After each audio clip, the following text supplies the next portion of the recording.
열왕기상 15장 1절에서 15절 말씀 찾으신 줄 알고 제가 1절부터 하나님의 말씀을 봉독하겠습니다. 느밧의 아들 여로보암 왕 18째 해에 아비암이 유다 왕이 되고 예루살렘에서 3년 동안 다스리니라.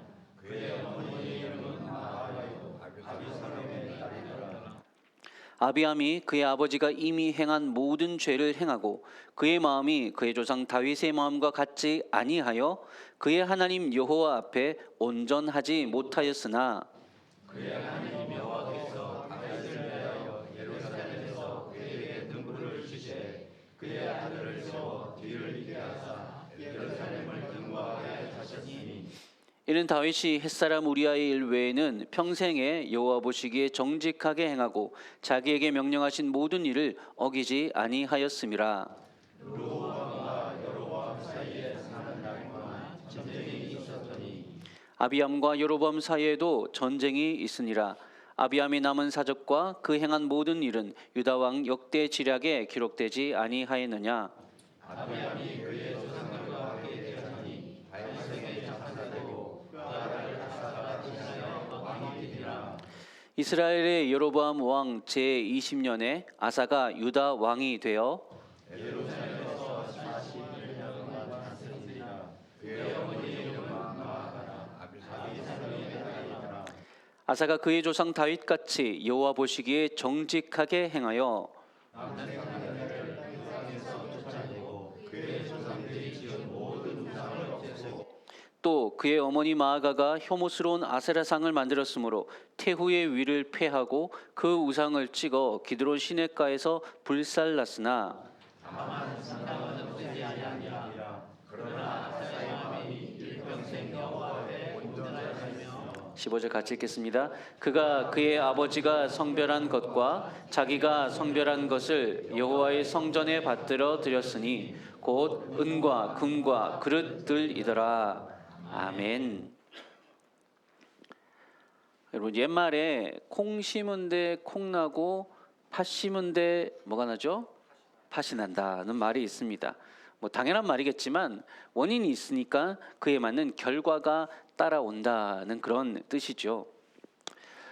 실제 삶 속에서 이런 이 예를 참 많이 우리가 찾아볼 수 있는데, 특별히 그 중에 하나가 우리가 여러분 결혼을 해서 자녀를 낳고 키워보신 부모님들은 격하게 공감하실 때가 있을 겁니다.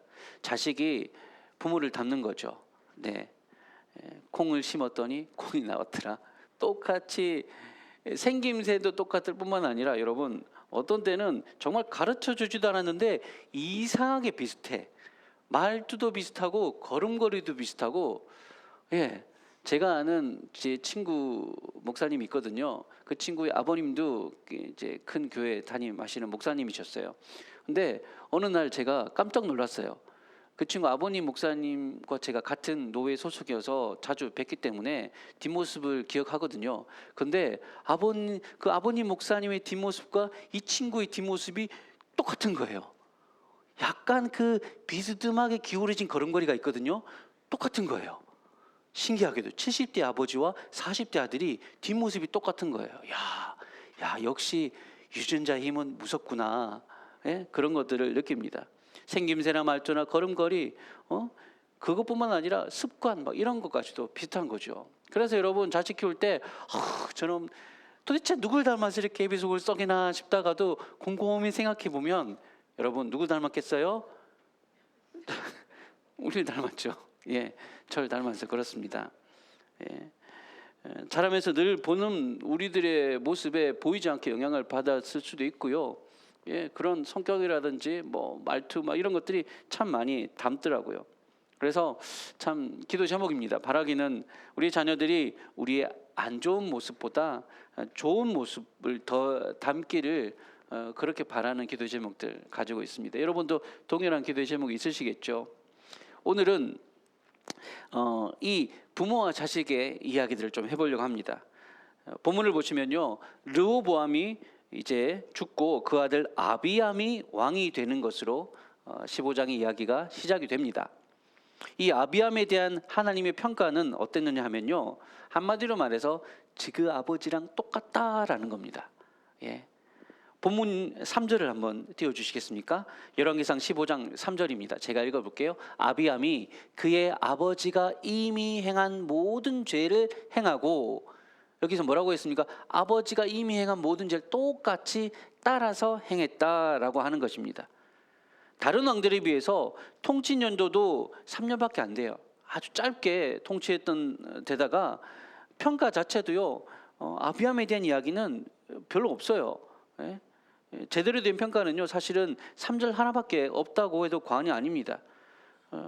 단순하게 한마디예요. 저가 아버지랑 똑같이 행했더라라고 하는 겁니다. 콩 심은 데 콩 났다라는 것 뜻이겠죠. 그래서 하나님 보시기에 온전하지 못했다. 끝. 이게 그냥 짧게 한 줄로 평가되는 이 아비암 왕에 대한 하나님의 평가였습니다. 사실 여러분, 이 별로 이렇게 우리가 성경에서 눈에 잘 안 띄는 왕이라서 이렇게 잘 모르시는데, 여러분, 이 아비암이요 다윗의 직계 자손입니다. 이 아비암이요 솔로몬의 손자입니다. 여러분, 대단한 가문에 유다에서요 분열 왕국에 있어서 분열 왕국의 2대 왕입니다. 그러니까 이렇게 쉽게 볼 그런 사람이 아니에요. 그런데도 이 아비암 왕에 대한 평가가 제가 아버지처럼 온 나라를 우상 숭배 천국이 되도록 방치했던 왕으로, 정말 하나님의 기대를 여지없이 무너뜨린 그 안타까운 모습으로 성경에 기록되어 있습니다. 본문에서는 단순하게 아버지가 이미 행한 모든 죄를 그대로 행했다라고 했는데요. 여러분, 주의를 한번 상기시키고자 우리가 14장에 있는 이 아버지 르호보암이 행한 죄가 어땠는지, 그의 시대 때 얼마나 끔찍한 일들이, 악한 일들이 일어났는지 제가 한번 상기시키고자 14장을 한번 살펴보려고 합니다. 열왕기상 14장 23절로 24절 말씀인데요. 이 당시에 이런 일이 있었습니다. 제가 읽어드릴게요. 이는 그들도 산 위에와 모든 푸른 나무 아래에 산당과 우상과 아세라상을 세웠습니다. 그 땅에 또 남색하는 자가 있었고, 여호와께서 이스라엘 자손 앞에서 쫓아내신 국민의 모든 가증한 일을 무리가 본받아 행하였더라. 이게 지금 아버지 르호보암 시대 때 이스라엘 백성들이, 유다 백성들이 행했던 우상 숭배의 현 주소였습니다. 온 나라 방방곡곡마다 우상의 산당을 세웠고, 그 산당에는 남색하는 자라고 했죠. 즉 남성 성접대부를 뒀다는 뜻입니다. 가나안 족속의 모든 가장한 일들, 악한 일들, 온갖 파렴치하고 끔찍한 일들 전부 다 본받아서 행하였도다. 이스라엘 백성들 하나님께서 특별히 구별해서 그 가나안 땅에 악을 행하는, 그 우상 숭배하고 범죄하는 사람들 다 쫓아내고 거기에 살게 해주셨더니, 그곳에서 가나안 사람하고 똑같이 우상 숭배하고 그렇게 악을 행하며 살았었습니다. 그게 바로 아버지 르호보암의 죄였어요. 근데 그 죄를 똑같이 아비암도 그대로 행했다라고 합니다. 여러분, 이 정도까지 했으면 하나님이 가만히 안 놔두셔야죠. 저 북이스라엘은 어땠습니까? 여로보암 시대 때 금송아지 만들었다고 해서 그 여로보암 그 가문을 멸망시켜 버리시는 하나님이셨거든요. 그처럼 똑같이 범죄함으로 말미암아 이 집안 자체가 멸문지화를 당해도 할 말이 없어요. 실제로 아버지 르호보암 때는요, 그 우상 숭배 때문에 하나님께서 벌로 애굽 왕 시삭을 보내셔가지고 애굽 왕이 쳐들어와서는요, 이 남유다를 쑥대밭으로 만들어버리고 예루살렘 성도 포위해가지고 그 성전에 아버지 솔로몬, 할아버지 다윗이 바쳤던 모든 은금들요 싹 다 가져가 버렸어요. 다 빼앗겨 버렸습니다. 그게 바로 르호보암 시대 때 있었어요. 그만큼 그렇게 하나님께 혼이 났거든요. 그런데도 불구하고 이 아들인 아비암은 정신을 차리지 못하고 똑같이 하나도 변함없이 하나님 앞에 불순종한 모습으로 살았습니다.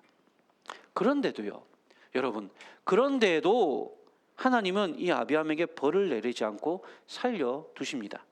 심지어 이 열왕기상과 대치되는 본문이 역대기 하에 나오거든요. 이 역대기 하 13장에 보면요, 열왕기상에 소개되지 않은 아비암의 이야기가 하나 나오는데, 북왕국 이스라엘과 전쟁이 일어났어요. 상대적으로 엄청 불리한 전쟁이었는데 이 아비암이 하나님께 기도했어요. 그랬더니 하나님이 아비암의 기도를 들으시고 북이스라엘 군대를 물리치게 해주셨단 말이죠. 전쟁에서 승리하기까지 하셨어요. 도대체 뭘 보고 그랬단 말이죠? 이 아비암 어땠어요? 하나님 앞에 제대로 산 거 하나도 없거든요. 아버지처럼 똑같이 우상숭배 죄를 범했던 왕인데도 하나님이 그를 살려두실 뿐만 아니라 그의 기도까지 들어주신 적이 있다라는 거예요. 여러분, 왜 그러셨을까요? 여러분, 왜 그러셨을까요? 북왕국 이스라엘은 그렇게 잘못할 때마다 혼내시더니 왜 이 아비암은 똑같이 아버지랑 똑 닮아서 그렇게 하나님께 범죄하고 악을 일삼고 있는데도 왜 그냥 내버려 두셨을까? 왜 그냥 왕위를 폐하거나 벌을 내리지 않으셨을까? 본문 4절에 보시면 그 답이 나옵니다. 열왕기상 15장 4절 말씀, 자 화면에 띄워주시고요. 우리 같이 한 목소리로 한번 읽어보겠습니다. 시작. 그의 하나님 여호와께서 다윗을 위하여 예루살렘에서 그에게 등불을 주시되 그의 아들을 세워 뒤를 잇게 하사 예루살렘을 견고하게 하셨으니. 하나님이 지금 아비암에게 무슨 선한 것이 있어서 그를 도와주신 게 아니었던 겁니다. 이유는 한 가지밖에 없어요. 하나님이 아비암을 세워주시고 살려주시고 그 왕위를 지켜주신 이유가 한 가지밖에 없다는 얘기죠. 뭐죠? 다윗을 위하여서. 다윗 때문입니다. 더 구체적으로 얘기하자면 다윗에게 주신 하나님의 언약, 하나님의 약속 때문이었습니다. 사무엘하 7장에 보면 다윗이 하나님께 성전을 지어드리려고 했다가 하나님이 그러지 말라고 하시면서 대신 다윗에게 주신 약속의 말씀이 있거든요. 자, 사무엘하 7장 16절 말씀 화면에 띄워주시고 제가 한번 읽어볼게요. 하나님이 다윗에게 주신 약속입니다. 내 집과 네 나라가 내 앞에서 영원히 보존되고 네 왕위가 영원히 견고하리라 하셨다 하라. 선지자를 통해서 하나님께서 다윗에게 이렇게 약속해 주셨어요. 너의 왕위가 영원히 견고하게 내 앞에서 보존되게 하겠다라고 하신 겁니다. 다윗의 믿음을 보시고 더 크게는 다윗을 통해서 주실 하나님의 그 언약의 메시아를 이 집안에, 이 가문에 주시기 위해서 그를 통해서 영원한 나라를 세우실 하나님의 크신 섭리와 계획에 따라서 하나님이 다윗과 언약을 맺으시고 다윗에게 이런 약속을 주셨거든요. 그래서 지금 아비암이 잘나서 지금 하나님이 아비암을 지켜주시고 계신 게 아니에요. 아비암은 엉망진창이었는데도 불구하고 하나님이 아비암을 보지 않고 다윗을 보시면서 다윗을 기억하시고 또 그 다윗에게 주신 약속을 기억하시면서 아비암을 지켜주신 겁니다. 이게 약속이 바로 오늘 본문에서 여호와의 등불이라고 말하고 있습니다.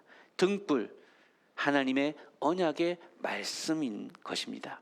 아비암의 모든 악행과 그의 우상 숭배와 불신앙에도 불구하고 다윗이 하나님 앞에서 정직하고 신실하게 행했던 그 모든 것을 기억하셔서 그 다윗 때문에 다윗의 의로움으로 다윗의 진실함으로 아비암에게 선을 베풀고 계신 것입니다. 행한 것만 보자면 진노의 심판을 받아 마땅한 왕인데 긍휼을 입었고 아들을 세워 뒤를 잇게 해 주셨습니다. 이 당시 북왕국 이스라엘은요, 뭐만 하면 잘못하면 여로보암 같은 경우는요 정말 하나님께 심판을 받아서 그의 집안이 전부 다 멸절당하게 됩니다. 그리고 나서 반역자가 나타나서 다음 왕위를 잇고 그 또 다음 왕이 또 반역해가지고 죽이고 자기 또 쿠데타를 해서 왕이 되고 엉망진창이었거든요. 그럼에도 불구하고 남유다는 그래도 왕이 자식을 낳고 자식을 낳고 후대를 계속 이어가면서 왕조를 유지해 갑니다. 왕들이 잘나서가 아니라요, 하나님 때문입니다. 약속을 끝까지 지켜내시는 그 하나님의 신실하심이 그 어두운 시대 속에서 유일한 소망의 등불이 되어서 빛을 이어가고 계신 것입니다. 사랑하는 여러분, 오늘 우리에게도 이 여호와의 등불, 소망의 빛이 있는 줄을 믿으시기 바랍니다. 다윗의 후손으로 오신 참되고 영원하신 왕 예수 그리스도로 인해서 우리가 구원을 받았고 그분의 신실하신 사랑 안에서 보호받는 주님의 자녀들이 되었습니다. 다윗은 바로 이 예수님의 예표가 되는 인물입니다. 그래서 오늘 본문에서 하나님께서 다윗을 보시고 다윗을 위하여 아비암에게 소망의 등불을 꺼뜨리지 않으셨던 것처럼 오늘 저와 여러분의 부족함과 우리의 연약함과 우리의 실수에도 불구하고 우리 안에 계신 예수님을 보시고 다윗을 보시고 그 등불을 꺼뜨리지 아니하시는 하나님께서 오늘 우리 안에 계신 예수 그리스도를 보시고 믿음의 등불, 소망의 등불을 꺼뜨리지 않고 계신 것입니다. 주님을 믿는다고 하면서 우리는 어떻습니까? 여러분, 아비암 뭐 욕할 거 못 돼요. 우리도 여전히 하나님 앞에서 신실하지 못한, 온전하지 못한 모습으로 살아갈 때가 많습니다. 주님을 믿는다고 하면서도 여전히 부족하고 불안해하고 하나님의 자랑이 되기보다는 부끄러움이 될 때가 더 많은 것이 우리들의 본 모습입니다. 선을 행하려는 소원은 있지만 그 선을 행할 능력은 우리에게 없는 것이죠. 오히려 죄를 밥 먹듯이 짓고 살아가는 죄의 능력만 충만하는 것이 우리의 모습일 때도 있습니다.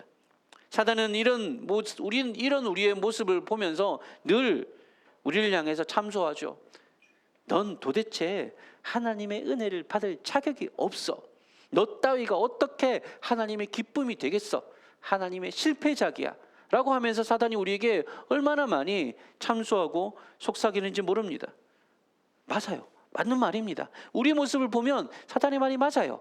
우리는 역시 자격 없고 믿음도 부족해 보이는 게, 아니 실제로 부족한 게 우리의 현 주소입니다. 하지만 여러분, 우리를 볼 때는 그러한데 하나님을 바라볼 때 그 하나님의 사랑은, 저는 이렇게 이름 붙여보고 싶습니다. 그럼에도 불구하고의 사랑이라고. 하나님의 사랑은 그럼에도 불구하고 우리를 붙잡으십니다. 그럼에도 불구하고 우리의 나약함과 연약함과 불성실함과 불충성함과 불순종함에도 불구하고 하나님은 우리에게 구원의 등불을 꺼뜨리지 않으십니다. 왜요?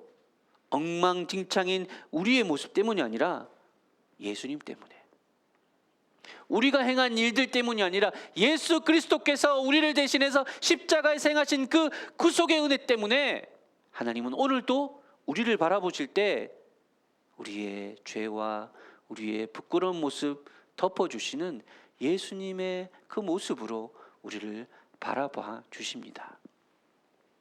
소망도 없고 빛도 없이 어둠 가운데 있는 우리의 삶에 그 하나님의 약속이 단 하나 유일하게 꺼지지 않는 등불이 되어서 우리를 지탱해 주고 있는 것입니다.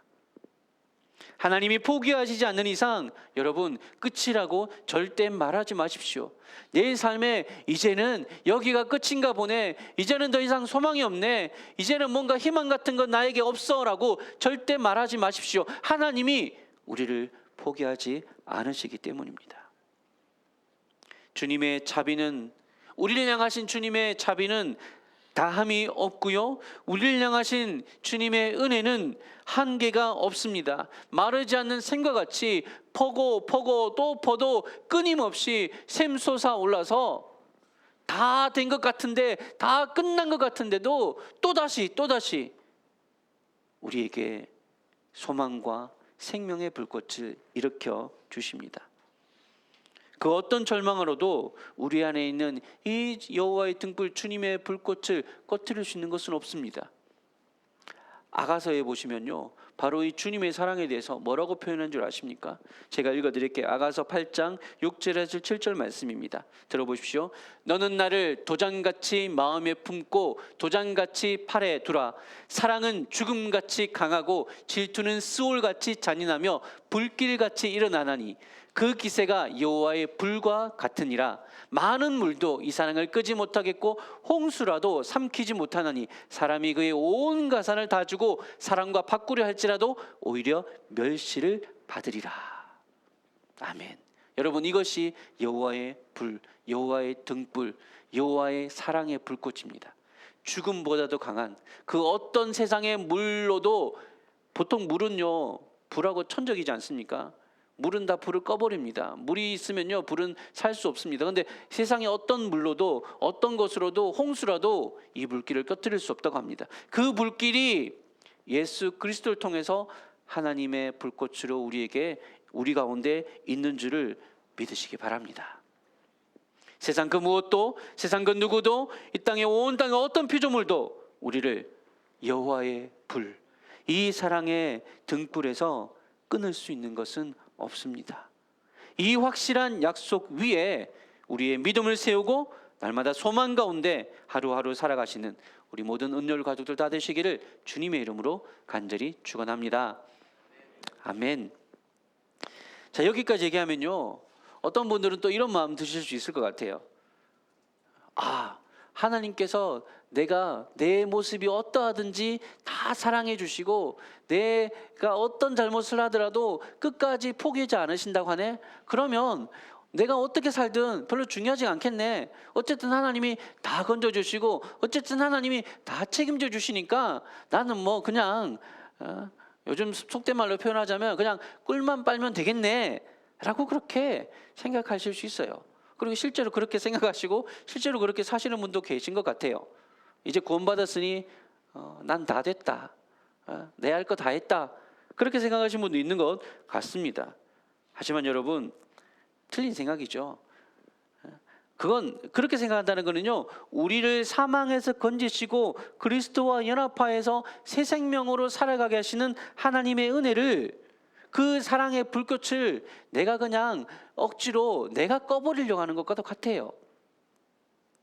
하나님께서 다윗 집안에 등불을 주신 이유는 그 사람들로 하여금, 그 왕들로 하여금 다윗처럼, 다윗이 그러했던 것처럼 너희도 하나님께 순종하고 말씀을 지켜 살아라 라고 하시기 위해서 등불을 주신 것 아니겠습니까? 마찬가지로 오늘 우리가 그리스도의 십자가 희생으로 대속함을 받고 하나님의 등불을 품은 거룩한 백성이 된 것은 이제 우리가 어떻게 살아야 된다고요? 그리스도와 함께 그리스도를 따라 그리스도를 위해서 살아가도록, 그리스도께서 본을 보이신 그 삶을 지키며 살아가도록, 순종하며 살도록, 그게 바로 우리가 구원받은, 우리가 부름받은 하나님의 자녀된 이유인 것입니다. 그냥 막 살라고 우리를 구원하신 게 절대 아닙니다. 우리는 거룩한 백성으로 살도록 거룩한 삶으로 부름받은 자들입니다. 요한복음 15장 4절 말씀 화면에 띄워주시고요. 우리 잘 아는 말씀인데 한번, 중요한 말씀이니까요, 한번 읽어보겠습니다. 같이 읽겠습니다. 시작. 내 안에 거하라 나도 너희 안에 거하리라.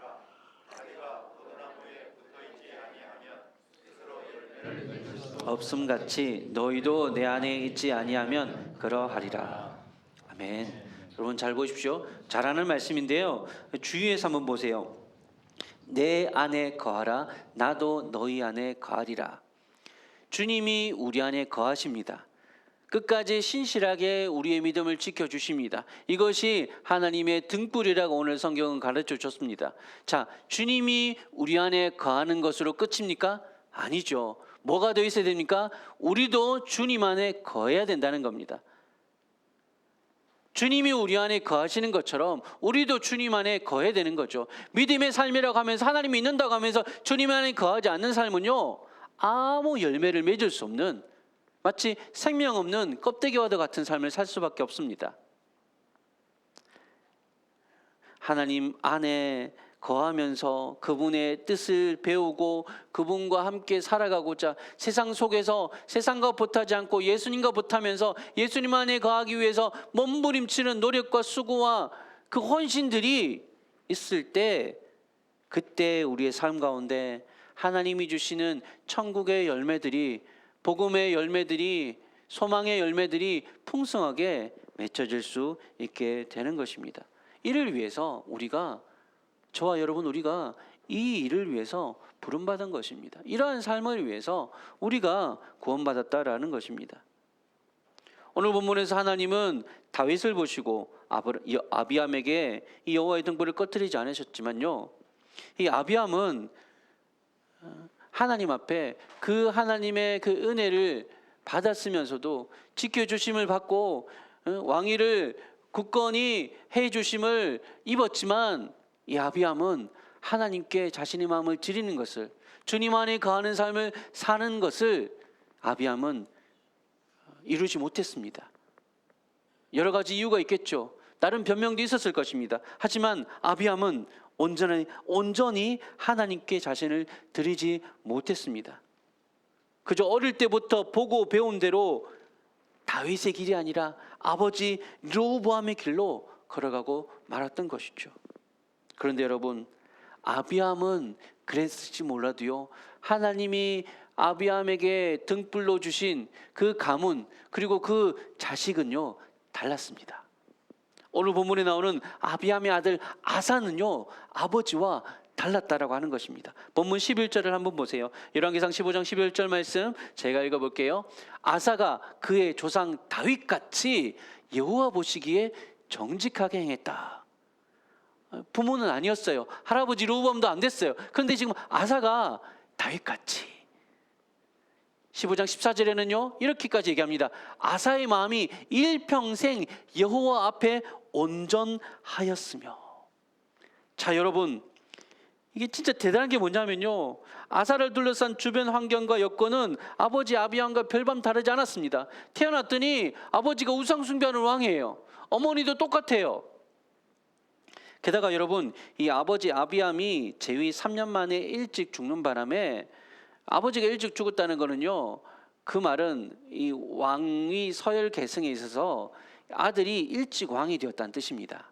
아버지가 오래 살면 아들이 왕이 되는 게 늦어지겠지만요, 아버지가 일찍 죽었다고 하잖아요. 그러면 아들이 어렸을 때 왕이 된다는 거죠. 보통 여러분, 왕세자가 어려서 왕이 되면 어떻게 해요? 본인이 직접 통치를 못할 때 그 어머니나 할머니나 섭정을 하게 되잖아요. 고대 근동인 관습도 그랬거든요. 그래서 이 당시에도요, 본문에 보시면 계속되는 언급되는 여인이 있습니다. 마아가라고 하는 이름인데, 여기 보면 좀 이상해요. 앞서 2절에 보셔서도 아비암의 이야기 나오는데 그의 어머니가 마아가요 아비살롬의 딸이더라라고 하고요. 이번엔 또 아사가 나오는데 아사에도 보시면 13절에 또 그의 어머니 마아가라고 나오는데, 이게 지금 히브리어 단어에 M이라는 단어가 있는데, 이 단어는 어머니로도 쓰이지만 할머니로도 쓰여요.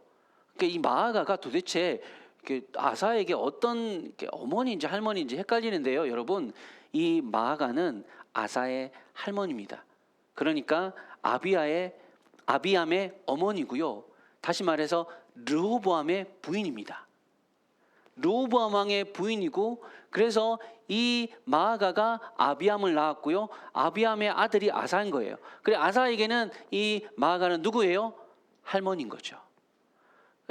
이게 아사가 어려서 왕이 되니까 이 할머니 마아가가 아사를 대신해서 섭정을 한 거예요. 그래서 오늘 본문에 보시면 13절에 태후라고 그렇게 나오잖아요. 그게 바로 증거입니다. 섭정을 했어요. 근데 이 태후가 어떤 일을 벌였느냐, 보시면 아세라 우상을 만들었다라고 했어요. 왕인데, 태후인데, 온 나라의 이 나라의 어머니 같은 존재가 우상 숭배한 거예요. 그런 분위기였단 말이에요. 지금 집안 분위기가, 아사가 태어나면서부터 집안 분위기가 할머니가 꽉 잡고 있는데, 그 할머니가 거의 그냥 무당 수준으로 그냥 우상을 섬기는 정도가 아니라 우상 제작소였단 말이에요. 그런 분위기 안에서 태어나고 할머니의 이와 같은 불순한 마음이 사실은 이걸 보면요, 왜 아비암이 그와 같이 악한 왕이 될 수밖에 없었는지 어느 정도 짐작이 돼요. 엄마가 다 그렇게 조장했을 거거든요. 엄마가 어릴 때부터 그렇게 세뇌 교육을 시켰을 가능성이 높아요. 그러니까 이 마아가가 자기 자식도 망치고 나중에는 이 손자까지도 망칠 뻔한 무시무시한 여인이었습니다. 그런데 놀라운 일은요, 아사가 그 할머니를 딱, 할머니가 오늘 본문에서 아세라상을 직접 제작했다라는 죄명을 가지고 황후의 위를 폐해버려요. 그리고 그 할머니가 만드는 아세라상을요, 기도를 시내가 가지고 다 박살내버려요. 어떻게 이럴 수가 있을까요? 여러분, 아비암과 아사가 주어진 환경과 조건이 달랐어요? 똑같았어요. 다른 게 없어요. 그저 태어날 때부터 그냥 우상에 찌들은 가정 환경 가운데서 태어났단 말이에요. 그런데도 아사는 주변 환경에 휘둘리지 않고 자기 가문에 주신 다윗의 언약 여호와의 등불을 믿고 자신을 그 믿음에 온전히 헌신하였습니다. 그래서 드디어 남왕국 유다 분열왕국 시대에 드디어 최초로 그의 조상 다윗과 같았다라는 그런 칭찬을 받은 왕이 나오게 된 것입니다. 왕 한 사람이 이렇게 변하니까요, 유다 온 나라가 다 변합니다. 이 열왕기서에서는 자세하게 나와 있지 않은데 역대기에는 좀 자세하게 나오거든요. 역대기 하에 보시면 아사왕 시대에 유다 나라에 평화가 임했다라고 그렇게 기록을 하고 있습니다. 사랑하는 여러분, 우리에게도 이러한 아사와 같은, 아비암은 못했는데 못 이루어냈지만 아사처럼 모든 악조건에도 불구하고 믿음의 결단과 헌신으로 하나님을 찾고 구하는 주의 백성들 되시기를 주님의 이름으로 간절히 축원합니다. 주변 상황과 여건이 아무리 안 좋더라도 내 힘으로는 도무지 바뀔 것 같지 않은 상황들 만날 때에도 야, 이제는 안 되겠다. 나 원래 이런가 봐. 출신이 이래서, 우리 집안 이래서, 내 재능이 이것밖에 안 돼서 난 도무지 이제 그냥 이 땅에서는 끝인가 봐. 더 이상 소망 없어 라고 포기하고 싶을 때에도 사랑하는 여러분, 아사를 기억하시기 바랍니다. 그 절망적인 상황에서 정말 아무것도 안 되는 게 정상인 집안에서 아사는 되게 했습니다. 아무것도 이뤄내지 못할 것 같은 그런 집안 환경 안에서 아사는 하나님을 향한 믿음을 세웠습니다. 하나님의 말씀을 붙잡고 부딪혀갈 수 있는 용기를 품었습니다. 이 아사에게 있었던 이 믿음을, 그 가문에 주신 여호와의 등불을 붙잡고 하나님 앞에 온전히 살아가고자 몸부림쳤던 그 아사의 믿음을 우리에게도 하나님께서 은혜로 채워주시기를 주님의 이름으로 간절히 축원합니다. 더불어서 저는 이 아비암과 아사의 이야기를, 이 부자지간의 이야기를 보면서 우리의 가정을 우리가 좀 생각해 보기를 원합니다. 우리에게도 우리 자녀들이 있지 않습니까? 아비암에게 아사가 있었듯이 우리에게도 우리의 자녀들 있습니다. 우리의 자녀들도 정말 아사와 같은 믿음으로, 부모보다 더 나은 헌신으로 주님을 섬길 수 있게 되기를 주님 앞에 기도할 수 있게 되기를 간절히 원합니다. 여러분, 요즘 젊은 세대들 얼마나 힘든지 모릅니다. 부모 잘 만나가지고 다 우리 때는 엄청 힘들었는데 너희는 좀 편하게 사는 거야 라고 그렇게 말씀하지 마세요. 이 청년 세대들, 이 젊은이들, 이 자라는 이 세대들은요, 우리가 겪어보지 못한 전혀 새로운 환경에서 우리보다 어떤 의미로서는 더 어렵게 정말 열심히 하면 될 거야 라고, 우리는 우리 시대 때는 열심히 하면 잘 될 거야 라는 이 믿음이 있었는데 요즘 시대는 그게 없어졌어요. 그게 없어진 시대입니다. 다들 미래가 보이지 않는다고 해요. 인생의 찬란한 꽃을 피워보기도 전에 불확실한 삶의 무게 때문에 늘 짓눌려 살아가는 것, 그게 바로 이 시대의 젊은이들, 청년들의 모습입니다. 하지만 아사처럼 모든 것이 절망적인 상황에서도 어디서 그런 힘이 났는지, 어디서 그런 믿음이 나서 그의 삶을 뒤집어 엎어서 하나님을 향해서 다시금 나아가게 만들었는지, 아사처럼 아사가 품었던 이 하나님을 향한 믿음, 우리의 자녀들도 동일하게 품게 되기를, 그래서 그들의 삶에서 절망을 희망으로 바꿀 용기를 가질 수 있게 되기를 간절히 소망합니다. 비록 지금은 좀 어렵고, 비록 지금은 앞에 그냥 캄캄하게 불안하게 그렇게 보일지라도 하나님이 열어가실 내일을 기대할 수 있는 그런 우리의 자녀들이 될 수 있도록 우리가, 부모된 우리가 기도로 힘을 실어 주어야 되겠습니다. 그래서 우리의 가정에 주신 하나님의 등불, 소망의 믿음, 대를 이어서 밝게 빛나는 축복이 우리 모든 성도님들의 가정과 자녀들 가운데 함께하기를 주님의 이름으로 간절히 축원합니다. 아멘. 말씀을 이제 마무리하고 함께 기도의 자리로 나아가 봅시다. 사랑하는 여러분, 믿음이 우리의 삶 가운데 역사할 때요, 어떤 일이 일어난 줄 아십니까? 콩 심은 데서 팥이 나는 역사가 일어날 줄로 믿습니다. 사람들은 콩 심은데 콩밖에 안 난다라고 하더라도 하나님께서 우리에게 믿음을 주시고 은혜를 주실 때 콩 심은 데서 팥이 날 수도 있습니다. 아비암에게서 아사가 났다는 말입니다. 불가능을 가능하게 할 수 있습니다. 하나님은 지금도 우리 안에서 역사하셔서 실패와 절망의 인생에서 소망과 구원의 꽃을 피워내실 수 있는 분입니다. 우리 안에서 꺼지지 않는 등불이 되셔서 우리 앞길을 비추어 주실 수 있는 분입니다. 그 주님의 변함없는 사랑과 은혜에 반응하여서 하나님의 말씀대로 믿음의 선한 싸움을 싸워가는 아사와 같이 절망적인 환경 가운데 아무것도 붙잡을 것이 없는 가운데서도 오직 주님 한 분 붙잡고 온전한 믿음으로 나아갔던 그 아사의 길을 우리도 함께 걸어가는 이 한 주간 되시기를 주님의 이름으로 축원합니다. 아멘. 우리 말씀을 생각하시면서 함께 이 찬양으로 주님 앞에 나아가겠습니다.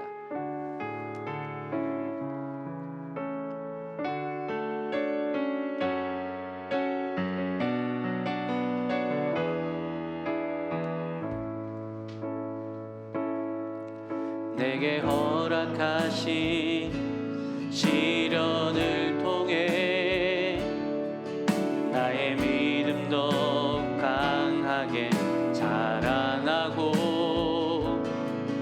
험한 산과 골짜기 지나는 동안 주께 더 가까이 나를 이끄시네. 내가 겪는 시험이 어렵고 힘겨워도 내 주님보다 크지 않네. 내 앞에 바다가 갈라지지 않으면 주가 나로 바다 위 걷게 하리. 나는 믿네. 주의 능력으로 내 삶 새롭게 되리. 나는 믿네. 주의 능력으로 담대히 나가리라. 주와 함께 싸워 승리하리라. 날마다 믿음으로 나 살아가리. 우리 한 번 더 다시 한번 찬양하겠습니다. 내게 허락하신 시련을 통해 나의 믿음도 강하게 자라나고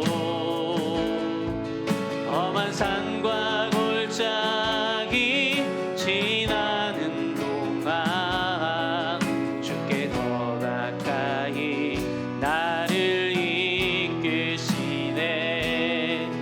내가 겪는 시험이 어렵고 힘겨워도 내 주님보다 크지 않네. 내 앞에 바다 갈라지지 않으며 주가 나로 바다 위 걷게 하리. 함께 고백합시다. 나는 믿네. 나는 믿네. 주님의 능력으로 주의 능력으로 내 삶 새롭게 되리. 나는 믿네. 주의 능력으로 담대히 나가리라. 주와 함께 싸워 승리하리라. 날마다 믿음으로 나 살아. 한 번 더 고백합시다. 나는 믿네. 나는 믿네. 주님의 능력으로 주의 능력으로 내 삶 새롭게 되리. 나는 믿네. 주의 능력으로 담대히 나가리라. 주와 함께 싸워 승리하리라. 날마다 믿음으로 나 살아가리. 아멘. 우리 삶 가운데 어떠한 어려움이 있다 할지라도 우리 우리 주변에 아무런 도움이 없다 할지라도, 오히려 나를 둘러싼 모든 것들이 다 불확실하고 다 어렵고 다 부정적인 상황에 있다 할지라도 하나님이 우리 안에 심겨두신 믿음의 등불을 꺼뜨리지 않고 지켜주실 줄로 믿으십시다. 오늘도 그 믿음 붙잡고 하나님 살아가게 하여 주십시오. 불안하고 어렵고 절망 가득한 이 삶 속에서 하나님께서 우리에게 주신 믿음의 등불 여전히 타오르고 있음을, 그 어떤 것도 이 믿음을 꺼뜨릴 수 없음을 붙잡고 오늘도 소망으로 살게 하여 주시옵소서라고 그렇게 기도하십시다. 그리고 더 나아가서 내가 주님이 내 안에 계신 것처럼 나도 주님 안에 거하기 위해서 믿음의 몸부림을 치며 살게 해달라고, 하나님께서 이루실 것들을 담대히 믿고 믿음의 걸음을 내딛게 해달라고 그렇게 같이 기도하십시다. 주님의 능력으로 내 삶을 새롭게 하시고 주님의 능력으로 우리에게 믿음과 용기 주셔서 주님과 함께 승리하는 이 한 주간 될 수 있도록 하나님 나를 도와주시옵소서. 간절히 함께 부르짖어 주님께 기도하며 나도록 하겠습니다. 기도하겠습니다. 아버지 하나님, 주님의 능력으로 하나님 오늘 우리를 그 능력으로 붙들어 주시옵소서. 우리 안에 계신 꺼지지 않는 등불 대신 그 주님의 은혜를 따라서 아버지 하나님, 내 앞에 당한 모든 문제들 앞에서, 내 앞에 당한 모든 시험들 앞에서 하나님 아버지 낙심하지 않고 무너지지 않고 일어나고 또 일어나고 쓰러지고 깨어져도 다시 일어나서 믿음으로 주님 앞에 나아갈 수 있도록 주여 도와 주시옵소서. 변하지 않는 절망적인 상황 가운데서 도무지 바뀌게 하지 않은 암담한 현실 앞에서 하나님 아버지, 상황이 우리를 무너뜨리고 상황이 우리를 낙심하게 할지라도 아버지 하나님, 그 어려운 상황 가운데서도 무너지고 나약하게 넘어지는 우리들이라 할지라도 하나님이 계셔서 나를 붙드시고 하나님이 계셔서 그 능력으로 다시 일어서게 하실 것들을 믿고 주님 믿음으로 나아가게 하여 주시옵소서. 믿음으로 살게 하여 주시옵소서. 아버지 하나님, 믿음의 주님, 우리를 온전케 하시는 주님, 소망의 주님을 이 시간 바라봅니다. 이 한 주간도 하나님 주님을 바라봄으로 내 안에 계신 승리하신 주님을 의지함으로 그 주님 때문에 살아갈 수 있도록, 그 주님으로 인해서 용기 한번 낼 수 있도록 주여 도와주시옵소서. 아버지여 인도하여 주시옵소서. 하나님,